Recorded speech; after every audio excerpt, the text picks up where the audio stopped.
Dear Heavenly Father, we thank you for this blessing out here and enjoying your creation. Thank you for this weather. Thank you for our friends and family that we're able to enjoy this with. Let us have a fun, safe hunt. In your name we pray. Amen.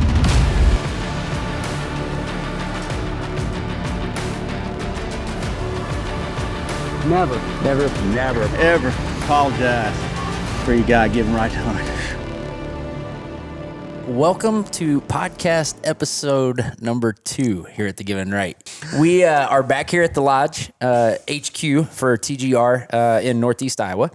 It is early January 2026, which seems impossible because the last time we were sitting here, it was July. Is it that long?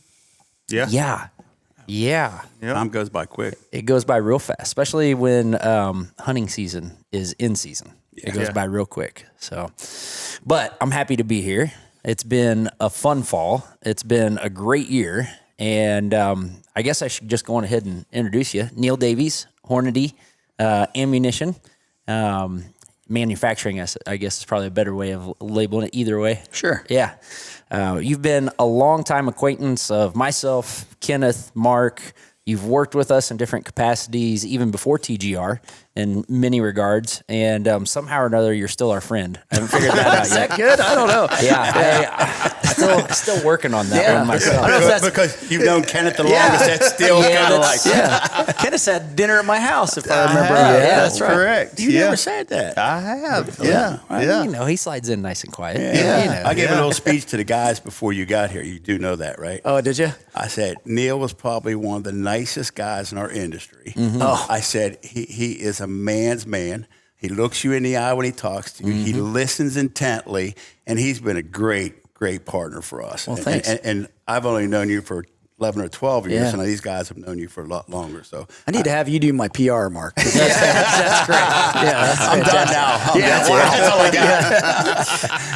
got. Good job. Yeah, you said you'd do your part. Is your cup full? All right, good. Well, thanks for joining us, man. And my pleasure. thank you for the partnership as always. Yeah. And, you know, Hornady has been the supplier of a lot of fun times for us at the Given Right and for our audience to watch. And, you know, we'll talk about several things tonight. Inevitably, it will end up in a discussion about hunting. Okay. But we would love, you know, if you don't mind, to just kind of pick your brain a little bit and let you kind of open the doors and talk about Hornady, the company, Hornady, the heritage, Hornady, maybe even the technology. And anybody that knows our audience knows that our official ballistician on staff is the one and only Kenneth Lancaster. And he may just be the best.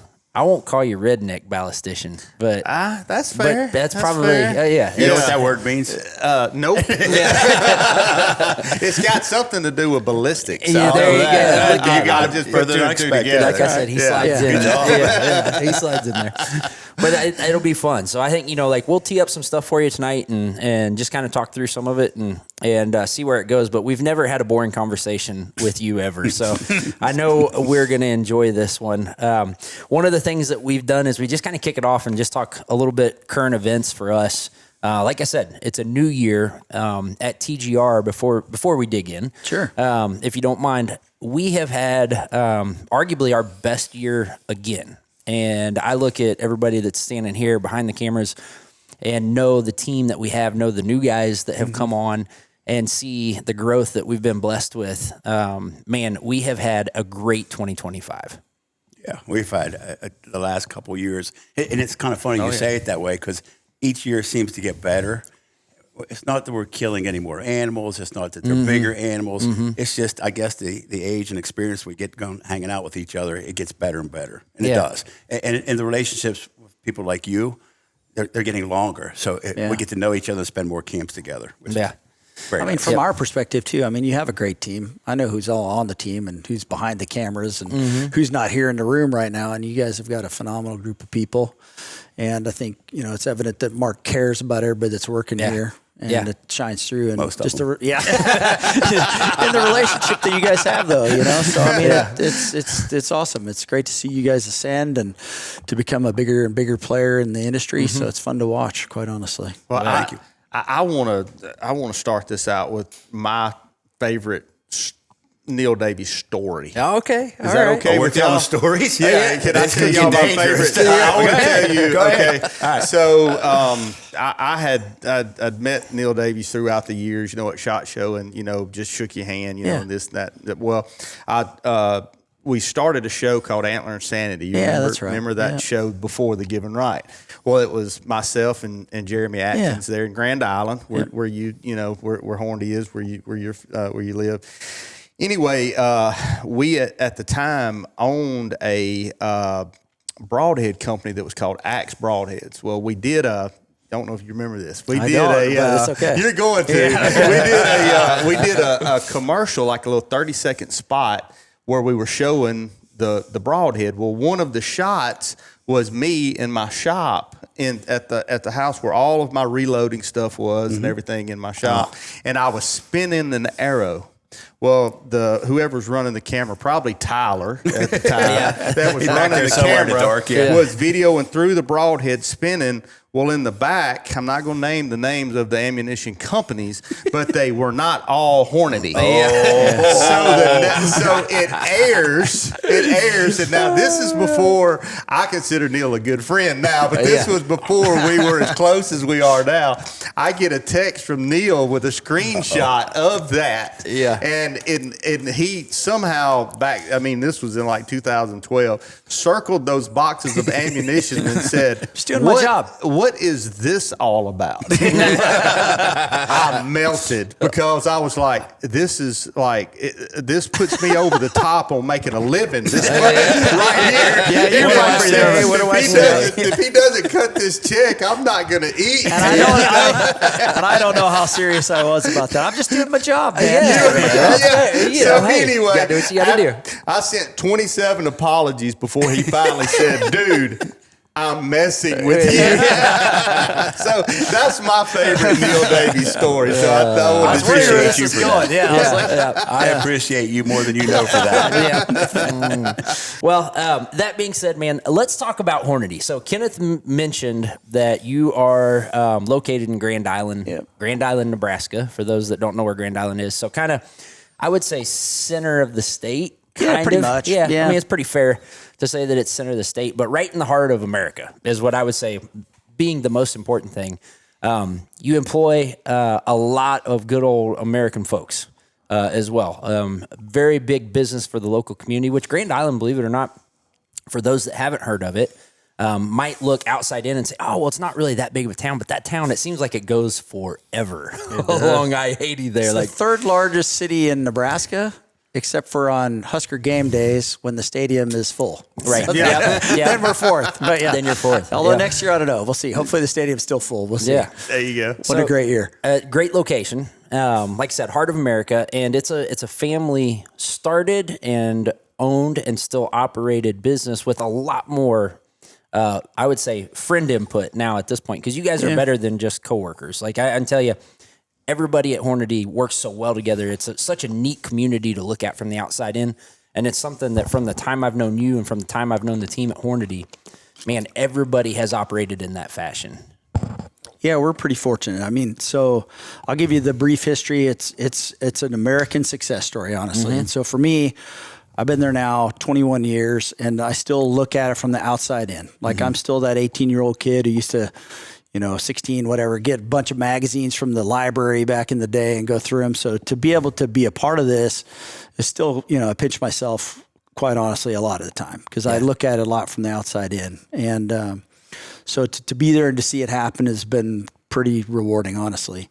But the company was started in 1949 by Mr. Joyce Hornady. So he started it. And he had been working at the Army Ammunition Depot there, the Cornhusker Army Ammunition Depot, which is in Grand Island. And this in World War II era. So we had the Army Ammunition Depot in Grand Island, and about 20 miles south was the Navy Ammunition Depot. Because back in those days, it was centrally located and there was no capability for the Japanese or the Germans to bomb the center of America. So that's why they were there. And he was training the guard force out there. That was his job. But he loved to shoot. And really, it started off initially as Spear Hornady bullets. So Vernon Spear and Joyce Hornady were partners for a while. that business relationship faltered, and Joyce said, well, I'm going to make my own bullets then, and started making his own bullets in a rented garage on 4th Street in Grand Island, Nebraska. That's so cool, man. And that same press is still running in the factory Is it today. really? Yeah, it's still running. Crazy. So it was Joyce and I think 4 other employees, one of which I believe was his father-in-law at the time, was part of that mix. 1958, fast forward, the company moved out to its current location from that rented garage downtown now to where we are now. It's the headquarters facility. And since then, like the company has made bullets since 1949. That's what we do. That's what's at the heart of everything we do. It's in our logo. You know, you still see bullets in there. It's really at the core of who we are. Right. Obviously, we make ammunition, we make reloading products now, and we even sell security products and things like that too. But making bullets is just something that's our ethos, if you will. Yeah. So we started making, I think, ammunition about 1964, and that was with Frontier Ammunition brand at the time. And what that was 308 cartridge cases, you know, reman military surplus brass that would get, you know, reloaded into 308 or neck down to 243 or something like that back in the day. Fast forward to about 1984 and we started making our own cartridge cases, which gave us a lot more flexibility because now we're getting more and more vertical integration. We can control the process whereby we can now be innovative. Yeah. And we can come up with new concepts and new ideas, make the brass. We don't make powder. So, you know, you still were sourcing powder and you were going to get the best powder for a particular load, regardless of the cost. It was always about getting performance. So, I think it was 1981, I believe, Joyce died in a plane crash on his way to the SHOT Show. So they had a private plane and the plane crashed into the Lake Pontchartrain, unfortunately. So that was a big moment for the company, obviously. Yeah. And Steve Hornady was there at the time, and he was managing the tool plant, if I remember correctly. So now Steve was thrust into leadership of the company along with his mother, who was doing HR and a lot of the administration. And then his sister, Margaret, came back and helped with human resources. And her husband, Don, came back and worked in engineering. So the company went... Sorry, I don't mean to interrupt you. Just to draw that correlation. So Steve is Joyce's son. Yeah, Steve is Joyce's son. So we didn't really cover that. Steve's youngest son. And so they had 3 kids, Margaret, Robbie, and Steve. Okay. How old was he at that stage? Steve was in his 30s, early 30s, I believe. Early 30s. To be in charge, basically. And it was a big moment, obviously, for the company. I wasn't there, obviously, but just hearing other people talk about it, and you know, a lot of people didn't know that the company was going to go on, but instead the company flourished. Yeah. So a lot of good things have happened under Steve's guidance and leadership over those years. And then fast forward to about 2006, Steve's son, Jason, who had worked for about 15 years as an independent manufacturer sales rep, working the road, selling to different accounts, selling to dealers, and then being a key accounts manager basically for a major sporting goods rep group where he handled some of the large accounts like Cabela's and Academy and things like that back in the day. Well, then he came back to Hornady to be our sales director. Yep. And from then, fast forward to now, and he's the vice president of the company. So we are definitely in our 3rd generation, essentially, of family leadership in the company. Steve is still there every day. Jason's there every day.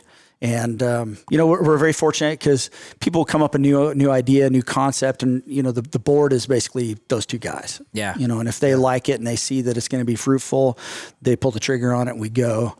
We're a lot bigger than we were years gone by, but we're still pretty nimble and still interested in innovation, coming out with new and exciting things.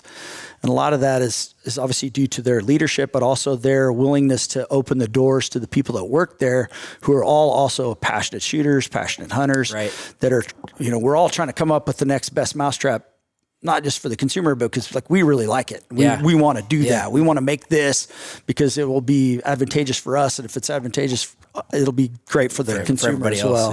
So a lot of that is just kind of that company spirit, if you will, that kind of shines through. So we got a great group of people there. I tell everybody, like I go to work every day and hang out with my friends. I mean, that's what it's like.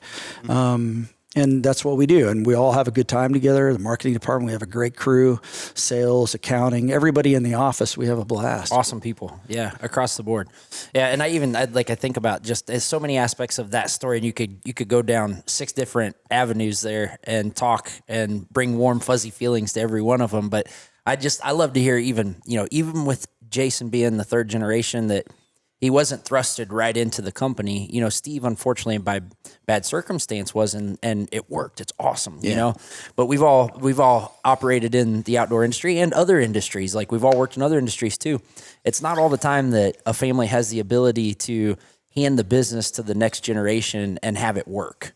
And a lot of times I think, unfortunately, you know, the next generation is pulled into the business and they're not ready for it. And knowing the industry, like I've had the good fortune to get to know it over the last 20 years, to see Jason leave and go work for 15 years, build that knowledge, build his own opinion, build his reputation. And he was good at it. And he was like, good. I mean, it wasn't that he had to come back. It just kind of, I think, was his, you know, for him, I believe it was a destiny. I mean, you'd have to ask him that, but it was where it's where he wanted to go in his life. I'm sure of that, but he was good at what he did beforehand. It wasn't that he needed a job. It wasn't anything like that. And he really opened the doors for the company in many different respects, because he'd worked for all these different companies. So he saw how this company A worked and the good things and the bad things they did, company B, C, D, E, whatever, all these companies that he represented.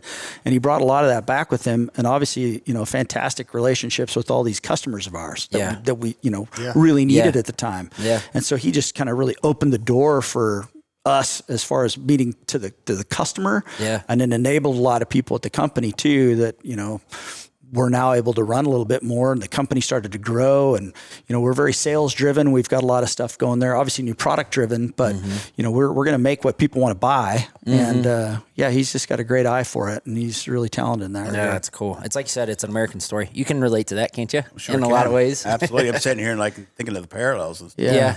And you know, your comment of some of the kids who come in and take over companies from their father or their uncles or grandfather, whoever it was. Yeah. And I'm being, I guess, the elder statesman at the table. I'm not trying to give it all away, but the oldest guy here, I've seen a lot of companies that's happened to it in the transportation industry, which is the main company, and it's 50-50. Yeah. Kids come in and it doesn't last but 2 years and it's gone, and everybody says, "Oh, how sad."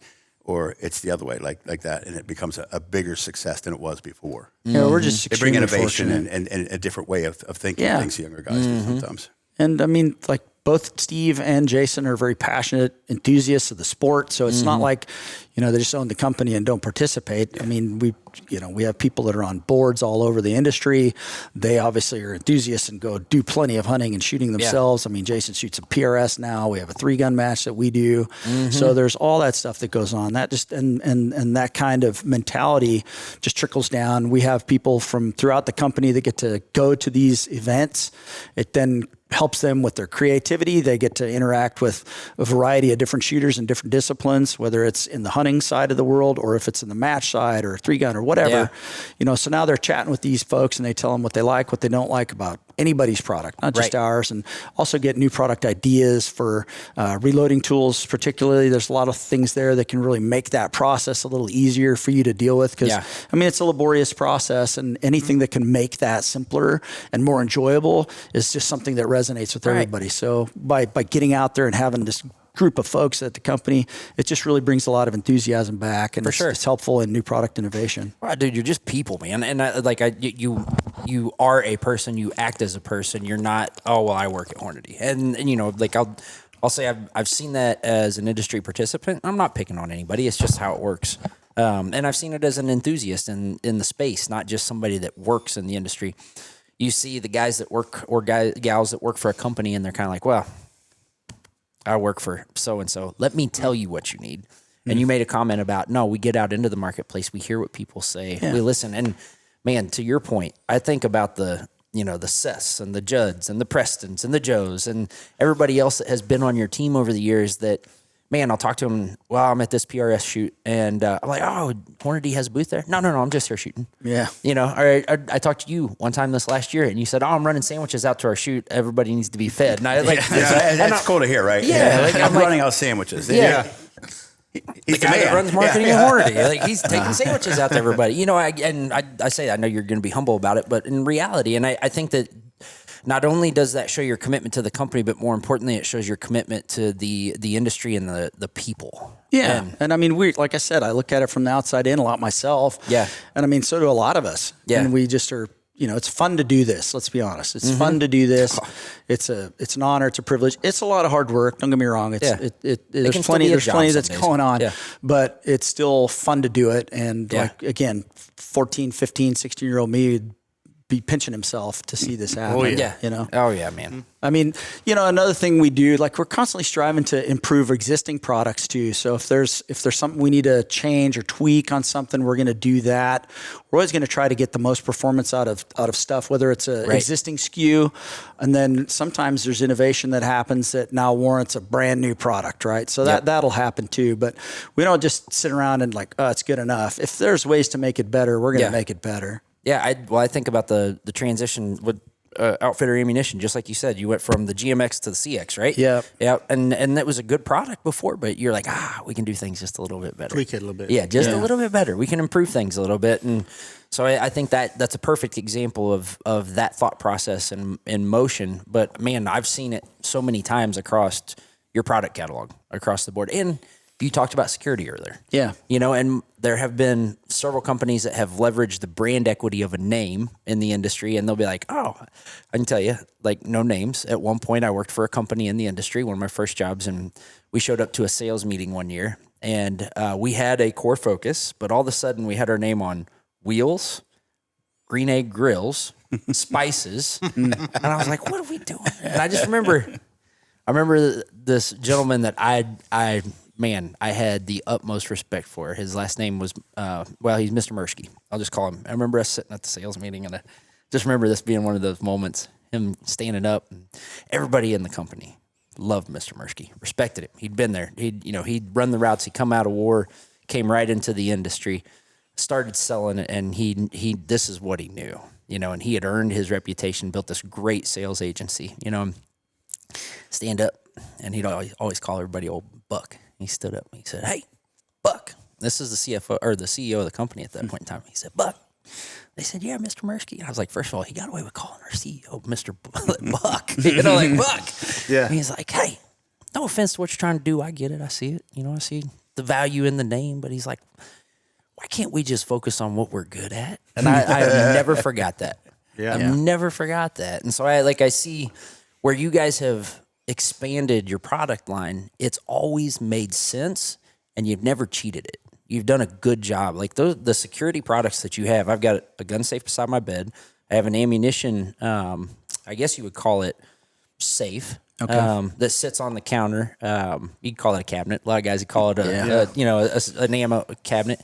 It's all done well. It's thought through, even right down to how the shelving system works inside and how it attaches. And instead of just getting the cabinet, it came with ammo boxes and stickers and, like all these things.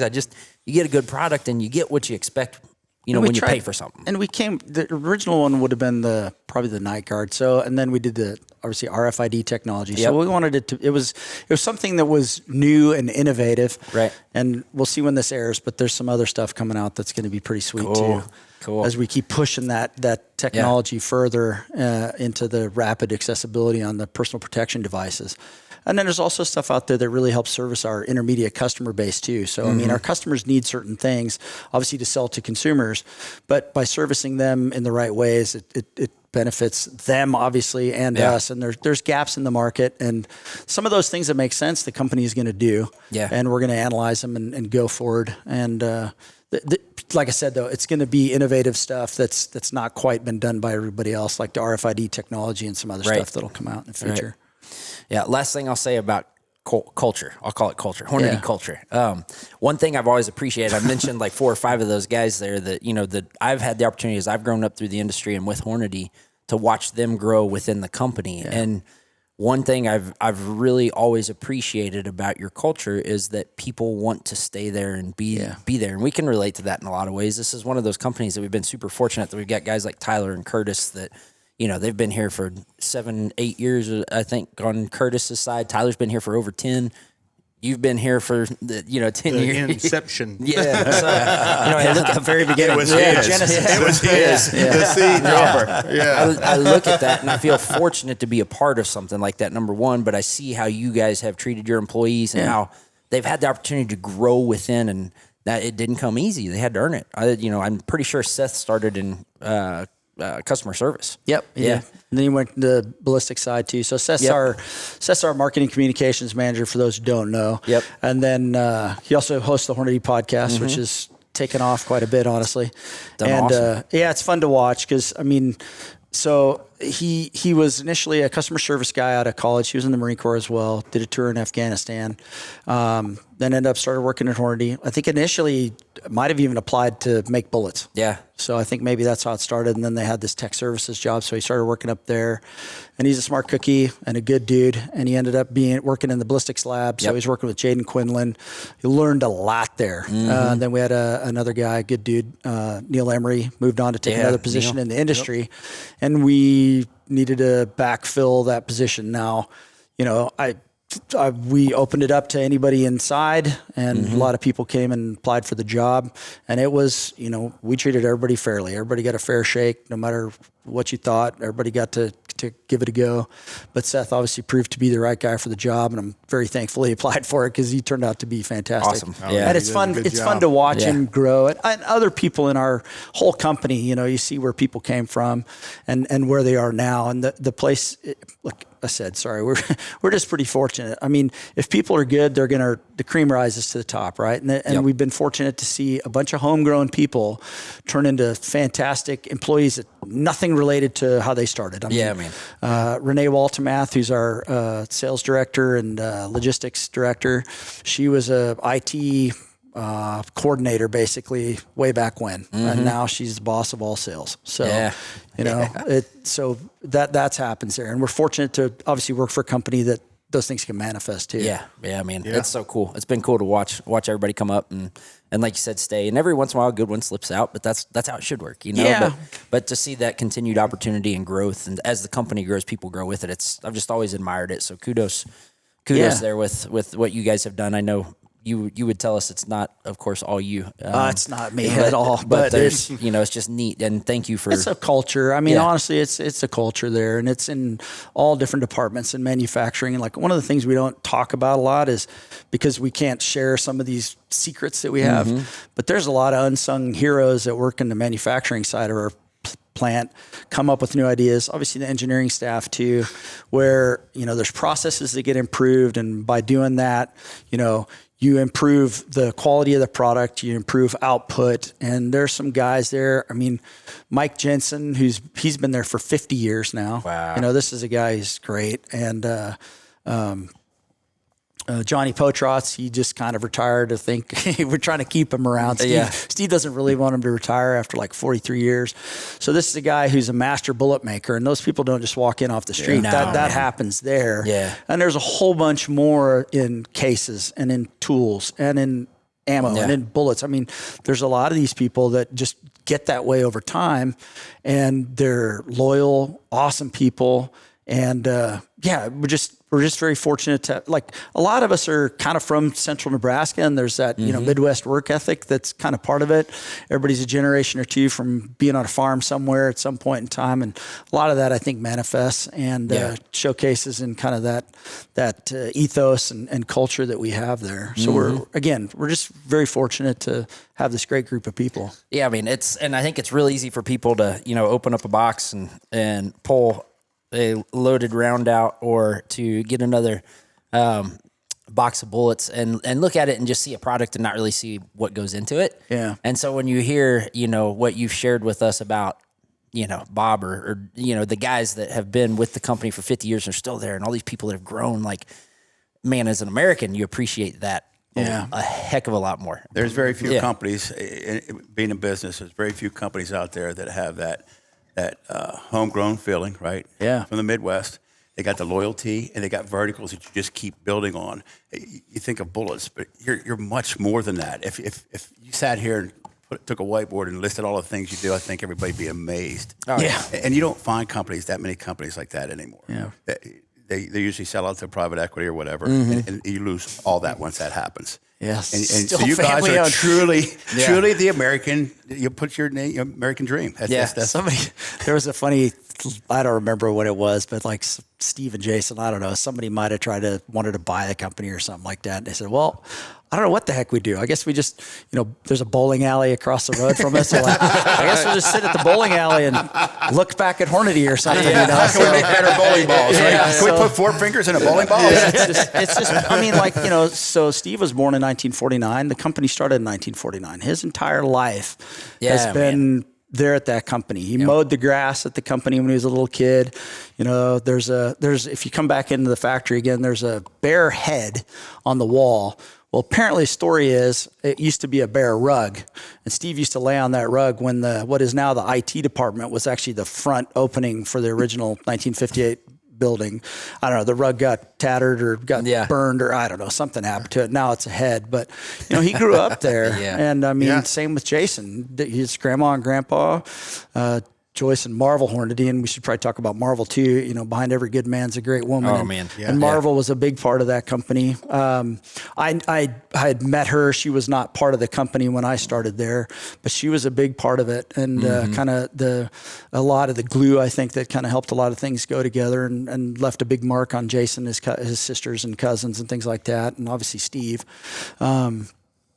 But it's a family company. That's what they do. It's what they know, and I think it's fun to be there and see be a part of happen. that. Yep.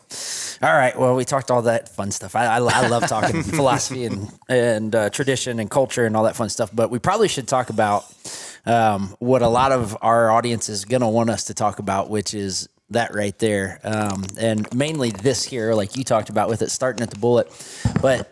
You reload a lot. Mm-hmm. I don't, and I'm not going to speak for you, but I'm don't the least either. technical person here. I'd still be shooting, 180 grain round nose. Your core lock. I didn't want to say that word. That's a pretty storied bullet. 760 pump too. Yeah. And I look at it and just say, like, we probably more than any other loaded round that you guys produce from a manufacturing standpoint have really come to trust Precision Hunter. Yeah. And I know I speak for all three of us when I say, if you open up our ammo cabinet, you're going to see more of those black boxes with red accents than you're going to see any of the others.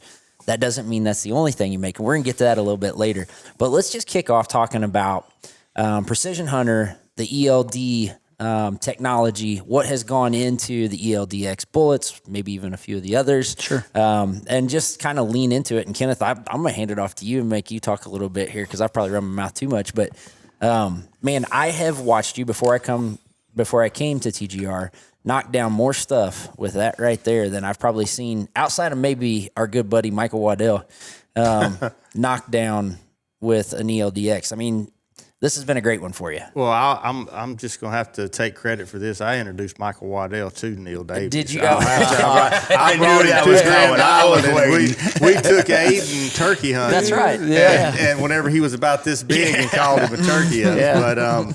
But no, not taking anything away from Michael. But I do reload a lot. I don't know why. Because you can take a box of this 99% of the time, and your rifle, you're going to find something in Hornady that your rifle's going to like most of the time. But the ELDX, well, I mean, I go all the way back shooting Hornady, which I'm sure you probably do too, back to the old black and silver box. I mean, interlocks. The interlock. I killed a moose with a 7 mag, and I can't remember what year it was, but 94 or whatever, with a black and silver box 7 mag bullet. But just what y'all have come up with the ELDX, and then of course the match and the ELD. But the ELDX, I feel. I don't even like talking about it to you because you know so much more about it than I do. You tell it. I know what I know about it, but you tell us what the ELDX is. Sure. So, I mean, everything is kind of an advancement on some other technology, right? So, the interlock was a spire point bullet that we had, and it has a mechanical interlock in there that locks the jacket and the core together to give you more weight retention. And so when I started there, I had this old 270. It was a Model 70 Winchester 270, and I tried all sorts of stuff, and I couldn't get it to shoot. And Steve Johnson was my colleague at the time, and he was our communications guy, and he said, try either try 130s or 140 interlocks, custom ammo. He said, because if that rifle will not shoot one of those two loads, it the Get won't rid shoot. of the gun. Yeah. And he was right. And I went to the 140s, and the thing tightened right up and shot like a dime. I mean, it was fantastic. So the interlock was we'd make spire point bullets since the very beginning. That was one of Joyce's obviously early designs. And then the interlock came about, I think, in the 70s, maybe 77, I think, was that mechanical lock. After that would have been SST and the VMAX bullets, where we started having Delrin tips. Fast forward to the early 2000s, I suppose, and people started shooting game animals at longer ranges. Right. And that's a whole other subject that we can get into. I mean, our kind of, if we have to have a company policy on it, I guess we don't have one, but if you can get closer, you should get closer. Yeah. So Yeah. we'll just leave it there, and that's a topic for other discussion. That's a lot of discussion. It's a lot of discussion, and everybody has Don't opinions. believe us. and- Look at our Facebook. That's why I say that. It's like I got haters everywhere. And what was a long shot 200 years ago is a chip shot completely now, different, and things change. But at the same time, you owe it to the animal to cleanly dispatch the animal. For sure. So do everything in your power to do that. And if you're shooting steel at 600 yards, it's not the same as a vital area of On a of moving, game living But animal. Yeah. Again, that's for another day. But what was happening was people were shooting traditional match BTHP type projectiles at game animals, and they don't have a reliable mechanism for expansion. Boat tail hollow point. Boat tail hollow point, BTHP. yeah. When you say, boat tail hollow points. so that people- Traditional match bullets, like what everybody's accustomed to for years and years and years. And those bullets, we used to do law enforcement demos and stuff like that, and we'd shoot a X brand BTHP through a block of gelatin, and I'd always put the block of gelatin sideways so you could see it. And what would happen a lot of times is that bullet would just pencil all the way through, because what it takes is its wounding mechanism, if anything, is by yaw. So the heaviest part of the bullet is going to want to go down. So then that bullet yaws and kind of twists through there. Comes through, yeah. But if it's still quite stabilized, oftentimes it doesn't yaw, or it doesn't yaw predictably, and it might go all the way through and not yaw. So we'd shoot a block of gelatin with that, boom, and a lot of I'd say, don't look at the gelatin, look behind the gelatin, look in the impact area. And this is at 25 yards or something like this. So you'd see the bullet impact in the dirt behind it, and the jello wouldn't do much. And then we were shooting AMAXs for 308s in law enforcement then. I said, okay, now I watch a gelatin.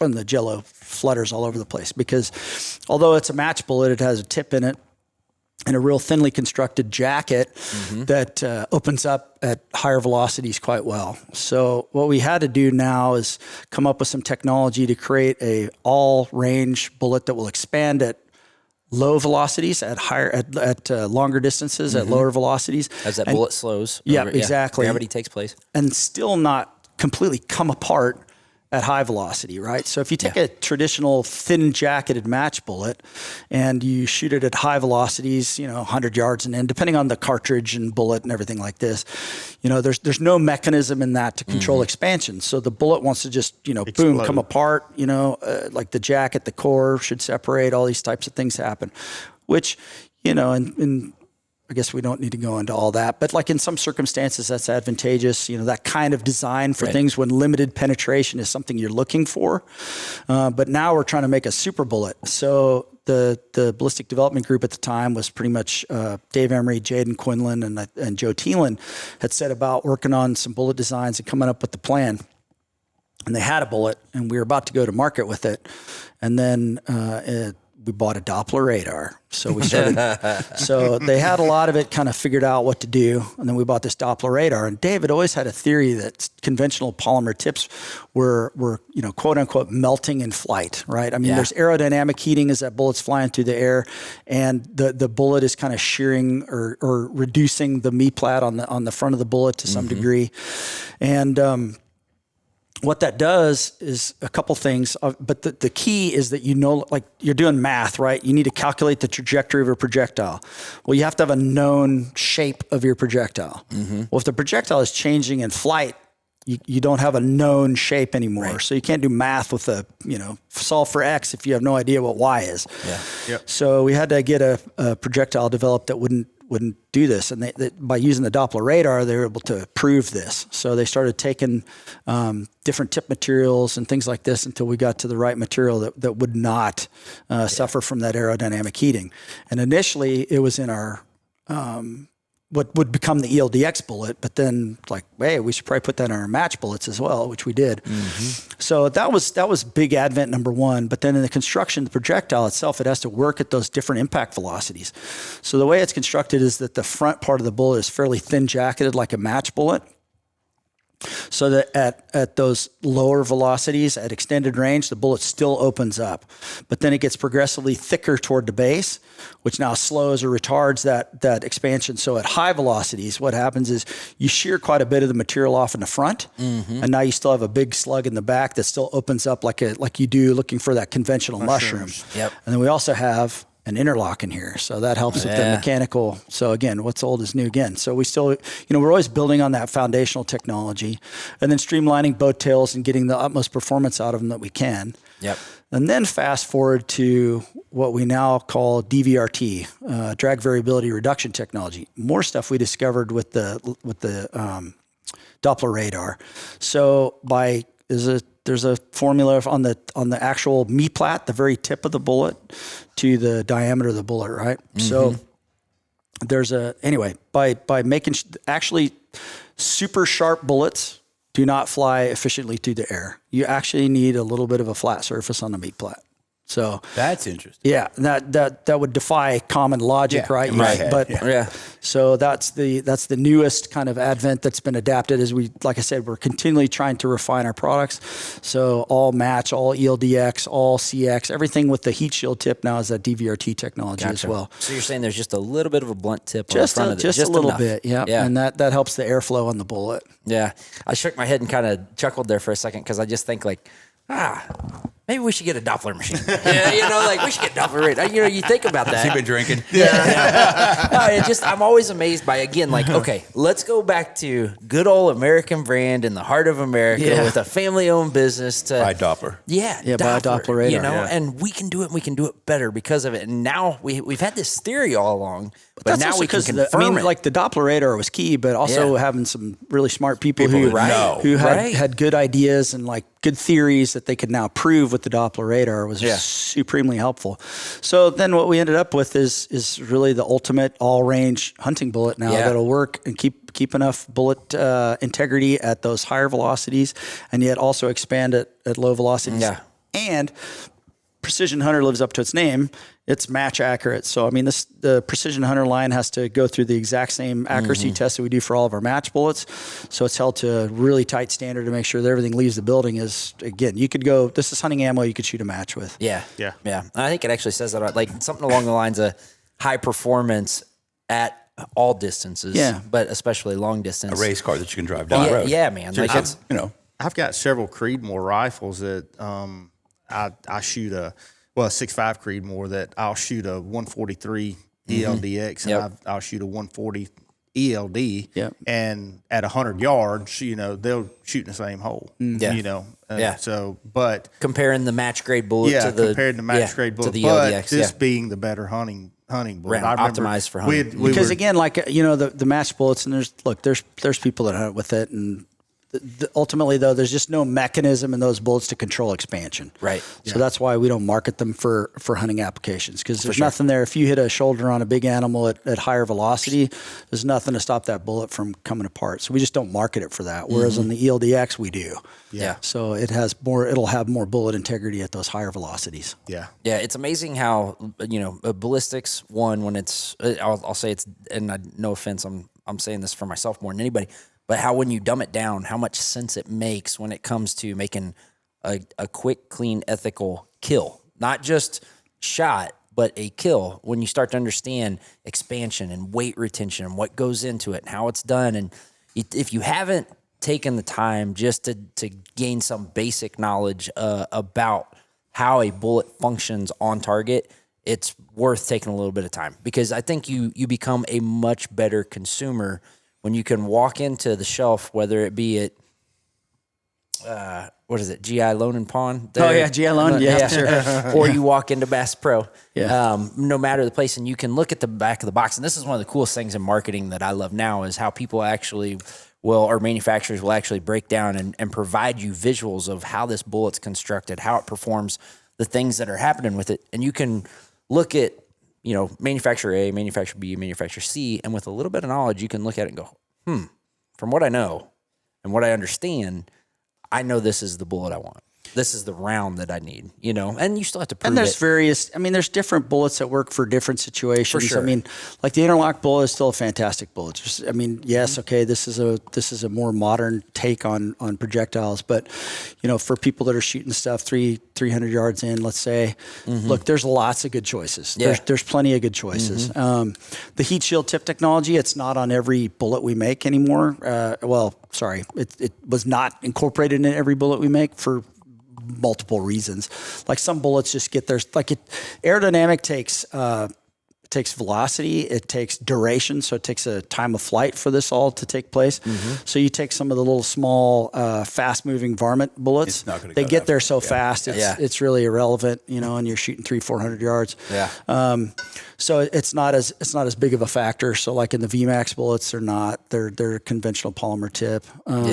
But then incorporating that into things like the CX, which was way back when the GMX, which is our monolithic copper alloy projectile.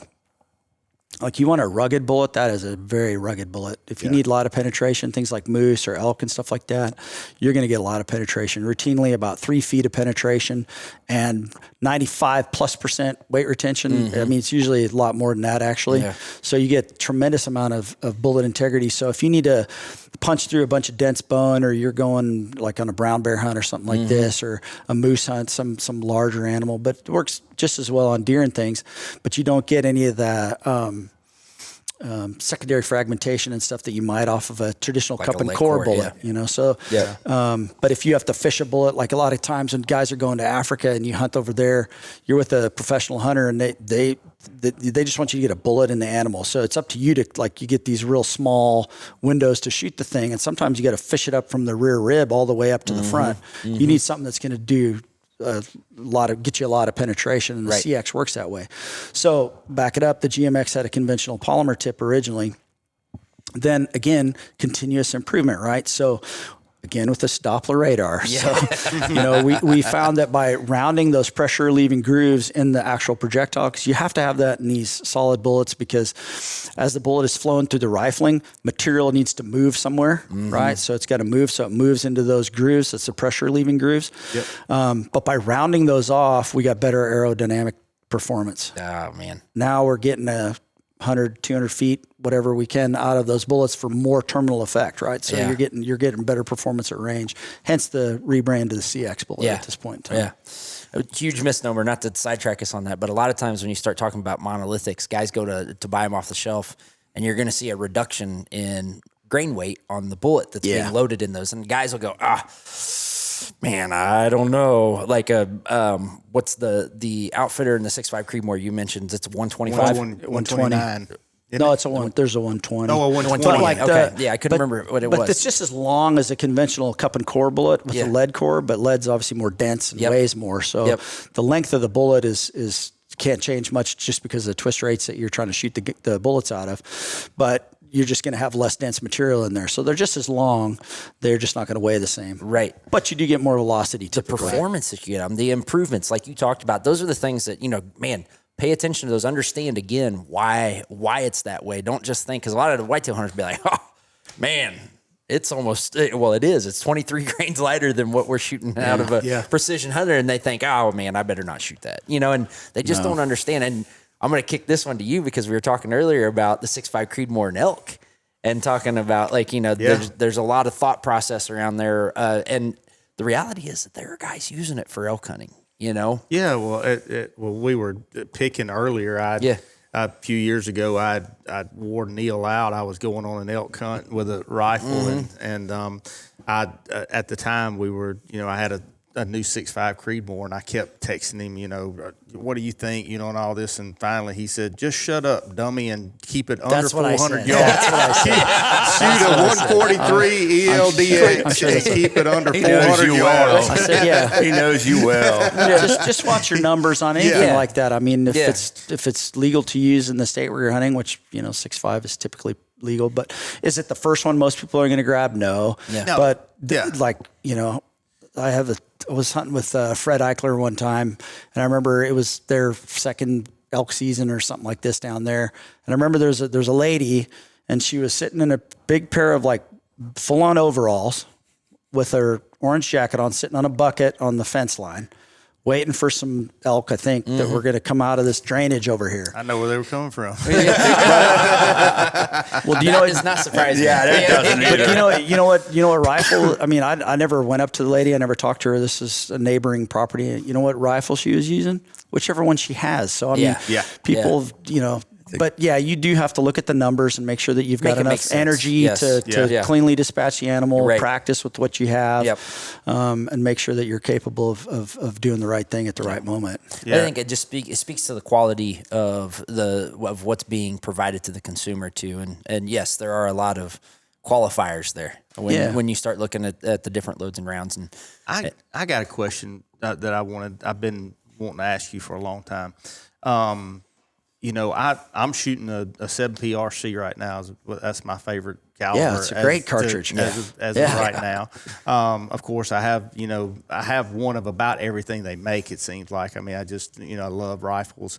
But with that being said, the 270, 30-06, and 308, that's the three, your three old, that's your classic cartridge. So to like right now in general sales, how do those three cartridges still sell up against, say, a 6.5 Creedmoor, 6.5 PRC, 7 PRC?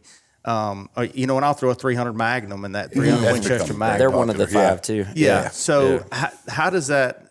Are they still standing their ground? Oh yeah, for sure. They're all standing their ground. Yeah, 270, 30-06, Rear Win Mag, 308 Winchester, they're not going anywhere. I mean, I can't even tell you how many millions of guns are probably chambered in those. So they'll still sell well. I will tell you that, like, during the COVID rush on ammo, there was no shortage of ammo. There was just a crazy increase in demand. But, and probably because we make a lot of it, but America's a 6.5 Creedmoor, 308 Winchester, obviously 223, and 9mm Nation. That was, we couldn't make enough of any of that stuff. But everything else in line thereafter, I mean, 270, like I said, 30-06, still very popular, not going anywhere. But for new gun sales, I wouldn't think that they'd be at the top of the list right now. So the PRCs have done very well. There's plenty of good opportunity there. 6.5, the big dog, the 300, which we have right here.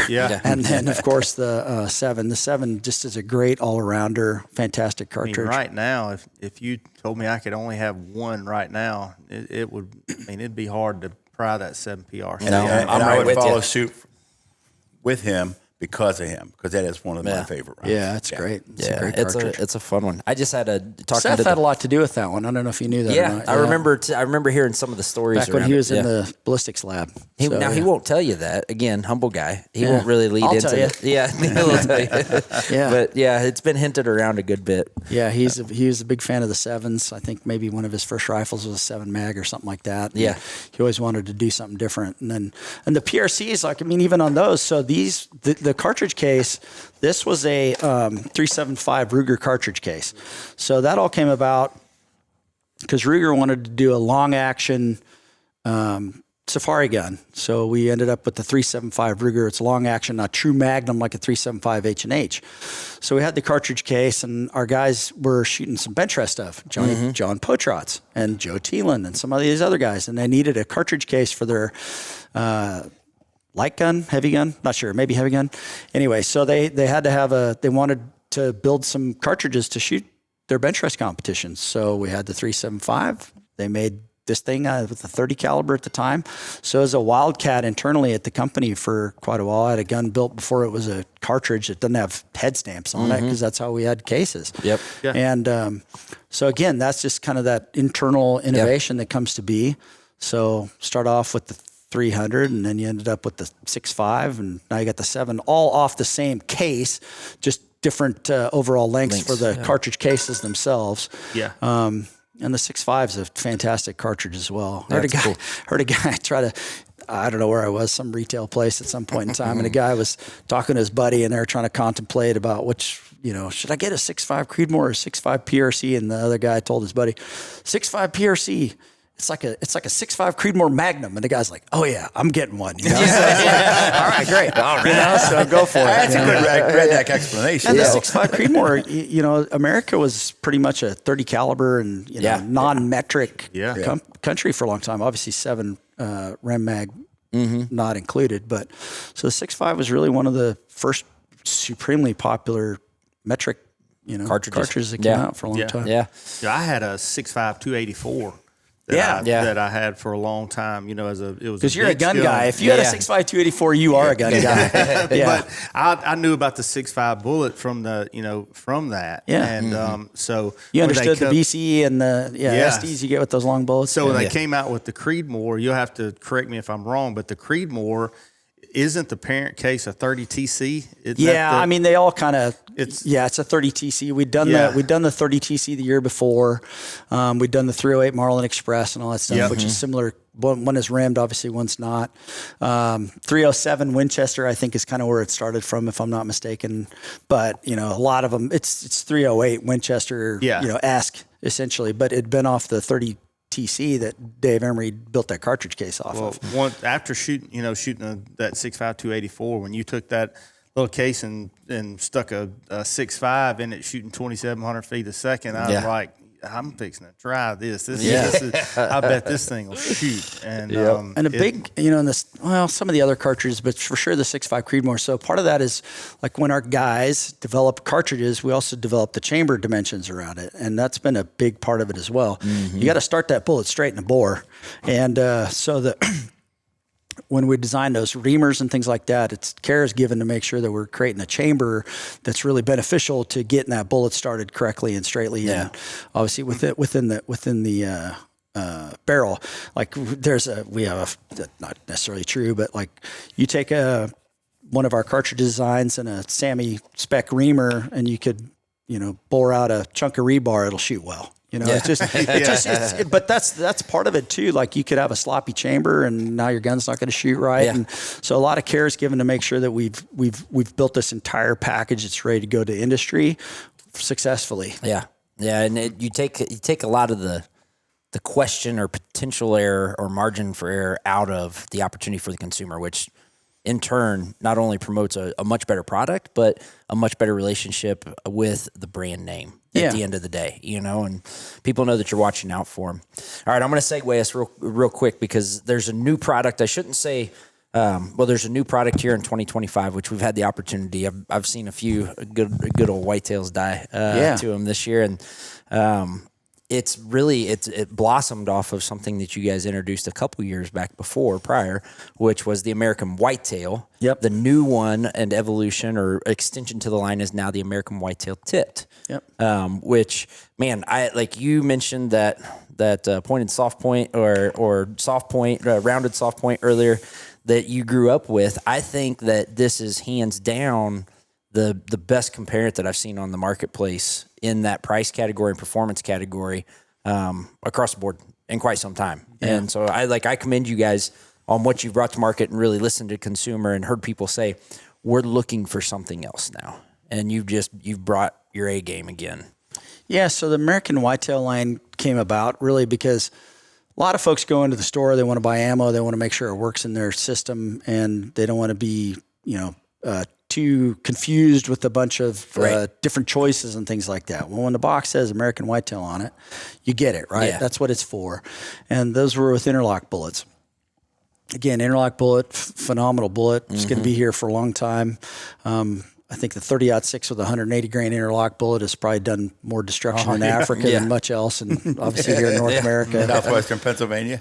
But then, so like we needed to do a tipped line as well. Yeah. So the difference in performance is that if like all things being equal, and one of our guys might correct me on this if they watch this, but you take a 150 grain interlock and 150 grain SST at the same velocities, the interlock's going to retain about 70% weight, whereas the SST is going to retain about 60%. So it's a tip bullet. There is an air gap in there. It's just a little more volatile when it impacts at those same velocities. Okay. So you get you'll have a little bit more spalling from the bullet, so you get a little bit more damage on the vital organs and things like that. And so for most folks that are shooting 300 yards and in, most whitetails are probably shot closer than 100 that, yards right? and under, yeah. You get tremendous amount of terminal effect. SST, which actually stands for Super Shock Tip, is what it actually stood for, but that wasn't the trademark name. But so it just gives you a little bit more of that temporary cavity, and that's a whole other discussion. Permanent cavity is the actual hole that the bullet passes all the way through. That's your permanent cavity that kind of bores a hole through. Temporary cavity is that shock where basically the material that it's going through can't get out of the way fast enough, and it'll tear and kind of cut and things like that. That's the energy that's impacting inside there. And then again, now you have kind of shards of the projectile that are moving throughout the cavity as well. Temporary cavity is like it's a wounding mechanism for sure. Like sometimes if you're going to make a errant shot, let's say, it makes up for maybe some poor shot placement, and that you get that energy transfer, and maybe it didn't hit exactly where it needed to on the vitals, but now you just have this bigger temporary cavity that starts doing more wounding in there, whereas another projectile maybe doesn't have that much, and it doesn't quite impact it as much. As much terminal damage right there as it's entering your target. Yeah. So now we have two options out there. You can go with the tried and true interlock. Again, it's tough for me to weigh one versus the other, honestly, because I'm attached to both of them, and they're both really good bullets. I mean, I shot SSTs for a long time and still do, obviously. But that interlock's just a great bullet too. But again, you want more temporary cavity, so kind of more of that shock on impact that might make up for errant shots. Let's say you're taking a kid hunting, right? Maybe they're not the best shooter yet. Well, that might give you a little bit more margin for error if they make an errant shot. So in that regard, they're just a little bit better. Yeah. I had for sure 2 of my boys took their whitetails in Missouri home this year, and I'd like to say that it did the job is an understatement. Yeah. And I'm just blanking on the third one right now. I can't remember if Wilder did. I know Wilder's shooting ELDXs through Precision Hunter, but the other 2 did use AWT. And I mean, it's everything you would expect to have confidence in the field with, whether it's yourself or your children or a wife or, whatever it might be or whoever it might be that you're hunting with. It's dependable is really what it comes down to. And I'd tell you, like, man, if you're a good old whitetail hunter and you want to be the guy back at the check station that night that everybody's high-fiving, you better buy you some. Yeah, it's a great new product. And look, people wanted it. So, people wanted it, and it was time for us to bring that out. Yeah, for sure. Well, go check out American Whitetail Tipped if you haven't yet. I can give you my personal guarantee of approval on that product. I've seen it work outstandingly so far this year, so I've been impressed. Well, let's wrap it, guys. Let's just talk about, we're here in Iowa. It's late season. Neil, we're excited to have you. This is the first time you've been to this camp with us. Yeah, beautiful. It's actually the first time I've been to this camp to hunt as well in my 3 years now that I've been here. And so, who invited you? Wasn't Kelly? me. Wasn't me. No. I think it was Dan, actually. I think it was Dan. Thank you, Dan. I Shout out to invited Dan. Neil. That's right. So, man, we're looking forward to having more fun, more laughs. This is just opening night here, and hopefully several filled tags here as we get going down the road. We're going to have some fun. So, Thank you. Thanks for having me, you guys. Yeah, man. It's a pleasure. Thank you. Thank you for your support. You guys have been great to work with. And likewise. I mean, you guys are knocking out of the park. So appreciate it. Yeah, we appreciate that. So I hope you guys that are watching this, I know you see the H's floating around on our hats and on our shirts, and you see the Fueled by Hornady stickers on our guns, and we don't want you to think that that's a front. The reality is that, man, we trust and depend on this ammunition from Alaska to Utah to Mississippi to Missouri to right here in Iowa.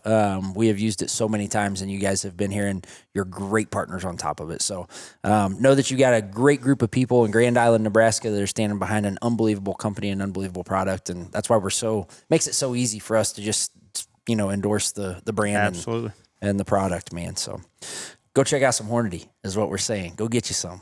Yep. Well, Appreciate you. Thanks, guys. Thanks, Neil. Appreciate it.